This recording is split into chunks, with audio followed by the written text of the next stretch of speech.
Praise the lord. ದೇವರಿಗೆ ಸ್ತೋತ್ರವಾಗಲಿ. ಪರಿಶುದ್ಧ ಸಿಂಹಾಸನದಲ್ಲಿ ಆಸೀನನಾಗಿರುವ ಯೇಸು ಕ್ರಿಸ್ತನ ಪರಿಶುದ್ಧ ನಾಮದಲ್ಲಿ ನಿಮ್ಮೆಲ್ಲರಿಗೂ ವಂದನೆಗಳು. ಈ ದಿನದ ದೇವರ ವಾಕ್ಯ ಯಾಜಕ ಕಾಂಡ 11ನೇ ಅಧ್ಯಾಯ 45ನೇ ವಚನ. ನಾನು ಪರಿಶುದ್ಧನಾಗಿರುವುದರಿಂದ ನೀವು ಪರಿಶುದ್ಧರಾಗಿರಬೇಕು ಎಂಬುದಾಗಿ. ದೇವರು ಪರಿಶುದ್ಧನು. ಆತನು ಪರಿಶುದ್ಧತ್ವದಿಂದ ಸರ್ವೋತ್ತಮನು. ಹಳೆಯ ಒಡಂಬಡಿಕೆಯ ಪರಿಶುದ್ಧತೆಗಿಂತ ಉನ್ನತವಾದ ಪರಿಶುದ್ಧತೆಯು ಹೊಸ ಒಡಂಬಡಿಕೆಯ ಕಾಲದಲ್ಲಿ ಯೇಸು ಕ್ರಿಸ್ತನ ಮೂಲಕ ನಮಗೆ ತೋರಿಸಲ್ಪಟ್ಟಿದೆ. ಹೊಸ ಒಡಂಬಡಿಕೆಯಲ್ಲಿ ನಮಗೆ ತೆರೆಯಲ್ಪಟ್ಟ ಮಹಾಪರಿಶುದ್ಧ ಸ್ಥಾನಕ್ಕೆ ನಾವು ಪ್ರವೇಶಿಸಬೇಕಾದರೆ ಉನ್ನತ ಮಟ್ಟದ ಪರಿಶುದ್ಧತೆಯ ಅವಶ್ಯಕತೆ ಇದೆ. ಹಳೆಯ ಒಡಂಬಡಿಕೆಯ ದೇವದರ್ಶನದ ಗುಡಾರದಲ್ಲಿ ನಾವು ಅತಿ ಪರಿಶುದ್ಧವಾದ ಸಾಮಾನುಗಳನ್ನು ನೋಡುತ್ತೇವೆ. ಪರಿಶುದ್ಧ ತೈಲದಿಂದ ಅಭಿಷೇಕಿಸಿ ಪ್ರತಿಷ್ಠಿಸಲ್ಪಟ್ಟ ಉಪಕರಣಗಳು, 10 ಯಜ್ಞಗಳಲ್ಲಿ ಕೆಲವು ಮತ್ತು ಪ್ರತ್ಯೇಕಿಸಲ್ಪಟ್ಟ ಪ್ರತಿಯೊಂದು ವಸ್ತುವು ಅತಿ ಪರಿಶುದ್ಧವಾಗಿದ್ದವು. ಇವೆಲ್ಲವೂ ಕ್ರಿಸ್ತನ ಪರಿಶುದ್ಧತೆಯನ್ನು ತೋರಿಸುತ್ತವೆ. ಇದೇ ಆತನ ಭಕ್ತರಲ್ಲಿ ಕಾಣಲಿರುವ ನಿಜವಾದ ಪರಿಶುದ್ಧತೆ. ಕ್ರಿಸ್ತನು ತಾನು ಪರ್ವತದ ಮೇಲೆ ಮಾಡಿದ ಪ್ರಸಂಗದಲ್ಲಿ ಪರಿಶುದ್ಧ ಜೀವಿತದ ಅನೇಕ ಹಂತಗಳನ್ನು ವಿವರಿಸಿದ್ದಾರೆ. ಉದಾಹರಣೆಗೆ, ಹೊಸ ಒಡಂಬಡಿಕೆಯಲ್ಲಿ ಕೋಪವು ಕೊಲೆಗೂ ಹೃದಯದಲ್ಲಿ ಮೋಹ ಉಂಟಾಗುವುದು ವ್ಯಭಿಚಾರಕ್ಕೂ ಸಮವೆಂದು ಹೇಳಲ್ಪಟ್ಟಿದೆ.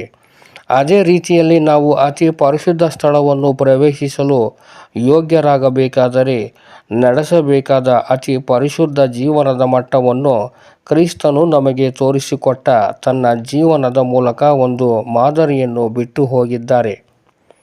ಆದುದರಿಂದ ಪರಮಗೀತೆ 5ನೇ ಅಧ್ಯಾಯ 10-16ರಲ್ಲಿ ನಾವು ನೋಡುವಾಗ, ನನ್ನ ನಲ್ಲನು ಬಿಳುಪು ಕೆಂಪು ಬಣ್ಣವುಳ್ಳವನು, ಅವನು ಸರ್ವಾಂಗದಲ್ಲಿಯೂ ಮನೋಹರನು ಎಂದು ಮೊದಲ ಗೀತೆಯು ಆತನ ಬಗ್ಗೆ ಹೇಳುತ್ತಾಳೆ. ಆತನಲ್ಲಿ ಪಾಪವಿಲ್ಲ. ಆತನು ಪವಿತ್ರವಾದ ಆತ್ಮವುಳ್ಳವನಾಗಿದ್ದು ಸತ್ತ ಮೇಲೆ ಜೀವಿತನಾಗಿ ಎದ್ದು ಬಂದ ಮಹತ್ ಕಾರ್ಯದಿಂದ ದೇವಕುಮಾರನೆಂದು ನಿರ್ಣಯಿಸಲ್ಪಟ್ಟವನು ಆಗಿದ್ದಾನೆ.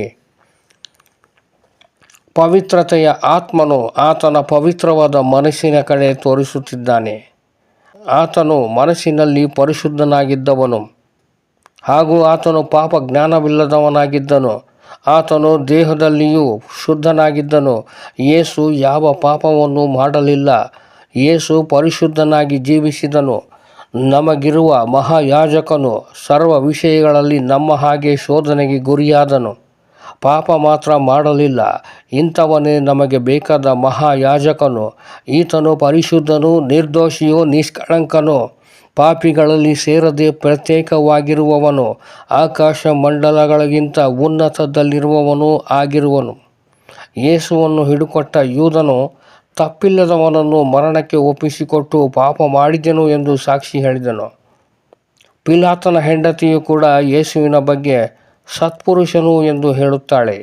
ಆತನು ಪರಿಶುದ್ಧತ್ವವನ್ನು ಸಾಧಿಸುವ ಅನೇಕ ಸಾಕ್ಷ್ಯಾಧಾರಗಳಿವೆ. ಆದುದರಿಂದ ನಾವು ಅನುದಿನವೂ ನಮ್ಮ ದೇಹ, ಆತ್ಮ ಮತ್ತು ಮನಸ್ಸುಗಳನ್ನು ಪರಿಶುದ್ಧತೆಯಲ್ಲಿ ಕಾಪಾಡಿಕೊಂಡು ಆದಷ್ಟು ಬೇಗ ಬರಲಿರುವ ಪರಿಶುದ್ಧ ರಾಜನಾದ ಯೇಸು ಕ್ರಿಸ್ತನನ್ನು ಸಂಧಿಸುವುದಕ್ಕಾಗಿ ತಪ್ಪಿಲ್ಲದವರಾಗಿರೋಣ. ಯೇಸು ಕ್ರಿಸ್ತನ ದಿನದವರೆಗೆ ಸರಳರಾಗಿಯೂ ನಿರ್ಮಲರಾಗಿಯೂ ಇರಲು ಪ್ರಯತ್ನ ಮಾಡೋಣ. ಆಮೇನ್.